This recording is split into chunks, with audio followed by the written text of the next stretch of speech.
Thank you for tuning in to The Redacted. We're going to do a little bit of a special segment here today, and it's just something I wanted to do and I thought would be relevant. With everything we do in this show about being open and vulnerable and sharing secrets and just making connections, I'm always reminded of this reading that David Rakoff did on This American Life. And he did this just awesome poem that he had written based on the story of the scorpion and the tortoise. So I wanted to read that and try to do it some justice and, get that out there. And hopefully it's something that resonates with you and that you learn something from or gives you something to think about. So enjoy.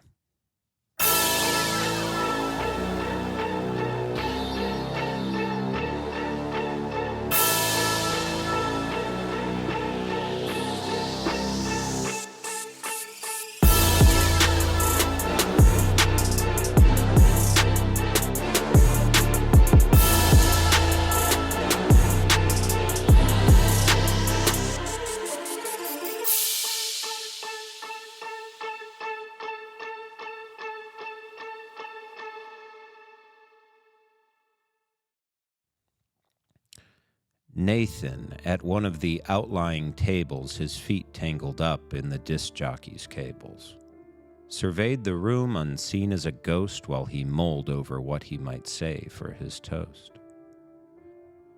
That the couple had asked him for his benediction seemed at odds with them parking him here by the kitchen. That he turned up at all was still a surprise, and not just to him, it was there in their eyes. Of the guest who had seen a mirage and drew near, and then covered their shock with a, "Nathan, you're here?" And then silence. They had nothing to say beyond that. A few of the braver souls lingered to chat. They all knew it was neither a secret nor mystery, that he and the couple had quite an odd history. Their bonds were a tangle of friendship and sex. Josh, his best pal once, and Patty, his ex. For a while, he could barely go out in the city without being a punchline or object of pity. Poor Nathan had virtually become his new name, and so he showed up, just to show he was game. Though his invite was late, a forgotten addendum for Nate, there could be no more clear referendum. That he need but endure through this evening, and then he would likely not see Josh and Patty again. Josh's sister was speaking, a princess in peach. Nathan dug in his pocket to study his speech.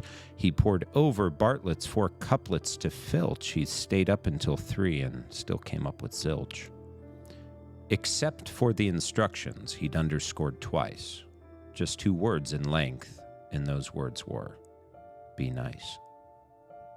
Too often, he thought, our emotions betray us and reason departs once we're up on the dais. He witnessed uncomfortable moments where others had lost their way quickly, where sisters and brothers had gotten too prickly and peppered their babblings with stories of benders or lesbian dabblings or spot-on impressions of mother-in-laws, which, true, Nathan thought, always garnered guffaws, but the price seemed too high, with the laugh seldom cloaking, hostility masquerading as joking. No, he'd swallow his rage and vanquish his fire. He knew that in this case the bar was set higher. Folks were just waiting for him to erupt. They'd be hungry for blood, even though they had supped. They'd want tears or some other unsightly reaction, and Nathan would not give them that satisfaction. Though Patty a harlot and Josh was a lout, at least they then knew what he'd not talk about. I won't wish them divorce, or that they wither and sicken, or tonight that they choke on their salmon or chicken. I won't mention that time when the cottage lost power in a storm on the Cape when they left for an hour, and they thought it was just the cleverest ruse to pretend it took that long to switch out the fuse. Or that time that Josh advised me with so much insistence that I should grant Patty a little more distance, that the worst I could do was hamper and crowd her, that if Patty felt stifled, she'd just take a powder, that a plant needs its space just as much as its water, and I shouldn't give Patty that ring that I bought her. Which, in retrospect, only elicits a, gosh, I hardly deserved a friend like you, Josh. No, I won't spill those beans or make myself foolish to satisfy appetites venal and ghoulish. I will not be the blot on this hellish affair, and with that Nathan pushed out and rose from his chair. And just by the tapping of knife against crystal, all eyes turned his way like he'd fired off a pistol. George, Rob, Patricia, dear family and friends, a few words, if you will, before everything ends. You've promised to honor, to love, and obey, and we've quaffed our champagne and been cleansed by sorbet, all in the endorsement of your, hers, and hisdom. Now it's time to add my 2 cents worth of wisdom. I was racking my brain sitting here at this table until I remembered this suitable fable that gets at a truth, though it may well distort us, so here, with the tale of the scorpion and tortoise. The scorpion was hamstrung, his tail all a-quiver. Just how would he manage to get across the river? The water so deep, he observed with a sigh, which pricked at the ears of the tortoise nearby. Well, why don't you swim? Asked the slow-moving fellow. Unless you're afraid. I mean, what are you, yellow? It isn't a matter of fear or whim, said the scorpion, but that I don't know how to swim. Forgive me, I didn't mean to be glib, but when I said that, I figured you were an amphibian. No offense taken, the scorpion replied, but how about you help me to reach the far side? You swim like a dream and you have what I lack. What say you take me across on your back? I'm not really sure that's the best thing to do, said the tortoise, now that I see that it's you. You have a less than ideal reputation, and I've heard talks of your victims, all poisoned and bleeding.